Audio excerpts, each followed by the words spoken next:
I saw this headline over the weekend, Danny, and I thought of you. It came from a scribe that I know you love. Pro Football Talk headline: Exasperated Seahawks plan to let Jamal Adams finish rookie deal, tag him twice if need be. That's a ridiculous headline for this simple fact. I don't think the Seahawks are exasperated at all. I don't either. Like, that's not an accurate description of how anybody's feeling. I don't think that means they're going to move or that they consider like this a negotiation that is ongoing. They feel like they've gotten to a point that should result in a deal. But I don't feel they're at some breaking point.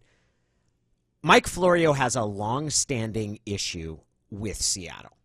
And the bias comes out clearly in the way he couches and frames things. And you can see that through the sequence of coverage that he has in this issue on Jamal Adams. How can you tell what Seattle's going to do for the next 2 years? How can you say right now that Seattle is going to say, all right, that's it, we're done with you? You think if Jamal Adams comes in today and says, I will take that last offer that was on the table, that Seattle's going to say no? Like, that's what that headline kind of implies, right? Yeah. But no, it's exactly what Mike Florio does, which is he takes a bunch of fairly loaded phrases that don't actually mean that much. What does that tell you about what's going to happen in the future? Very little. Exasperated Seahawks plan to tag Jamal Adams twice. He's telling us what's going to happen over the next 3 years of that payroll. That word exasperated is very loaded, and my gut tells me that given Mike Florio's, I think, close relationship with a lot of agents across the league, that specific word came from an agent. I could be wrong on that front, but do you think the Seahawks would sign their name on a word like that if they were describing the situation? I doubt it. Now, per this post, Danny, a league source tells Pro Football Talk the Seahawks are truly done negotiating with Adams. They believe that might be true. That part might be true. Like they might be at a point where we're not moving anymore. That part might be true. I could see that too. And they believe they're at a point where they made a fair and appropriate offer. They're saying that if he doesn't want to accept it, that they would consider franchise tagging him twice. I guess with this offer still on the table for 2022 and 2023. Well, you do get to a point with franchise tags where you can't offer longer term extensions. I think that part of the report is, I do think Seattle's made an offer that they say, hey, this is what they usually sign a guy.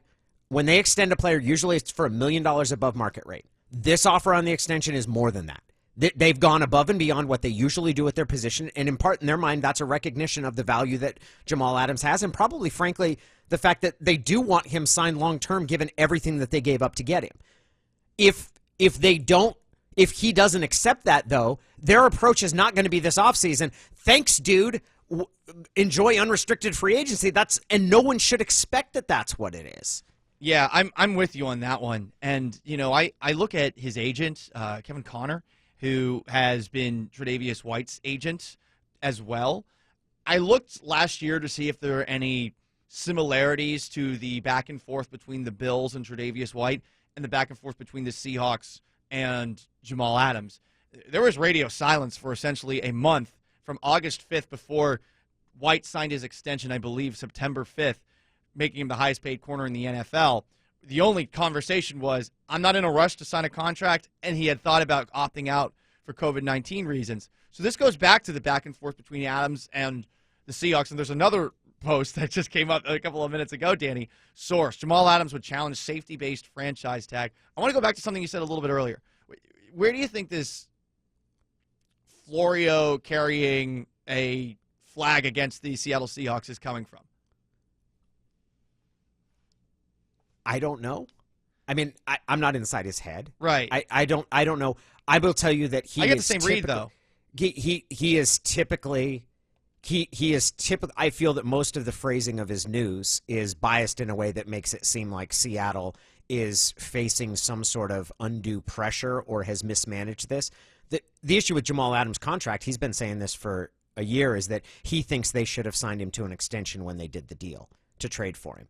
But where does it come? I don't know. He's a pretty reliable ventriloquist when it comes to Russell Wilson's. I'm not sure why he does, but he was the one that had the post this year talking about Pete Carroll having final say and sort of characterizing that his power's unchecked.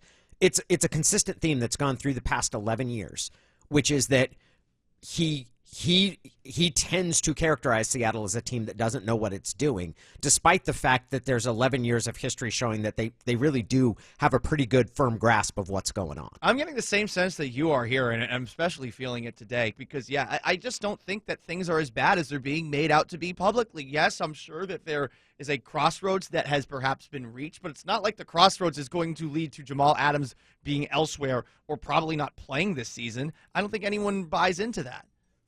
This is a micromanaging of moves 2 and 3 years ahead of time. Jamal Adams has a very simple decision in front of him.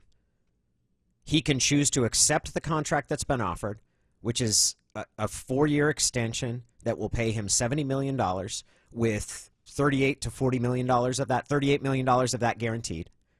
He can choose to not accept that and not play this year, in which case he won't make the salary of $10 million. Right? Like every game he misses will take a chunk out of that. He would probably show up at some point during this season to prevent the contract from tolling. Or he can play out the final season of the contract, show up and play all of those games, make the $10.8 million, and at the end of that be scheduled to become an unrestricted free agent, at which point Seattle would have a decision about whether or not they apply the franchise tag to him, which they almost certainly would because they wouldn't want him to walk for anything. Like that's the full range. And all of those... None of those scenarios are outside the realm of possibility. I think he's ultimately going to end up signing for the extension that's on the table because he won't want to take the risk of injury and what that would mean toward leaving $38 million that are out there. I agree. I feel like this is probably, after a couple of weeks, something that he could come back to and say, okay, well, we were really close to the finish line, and it did seem that way not too long ago. We saw that report about what the Seahawks had left on the table. It sounded like there were some really minor details that they were trying to iron out.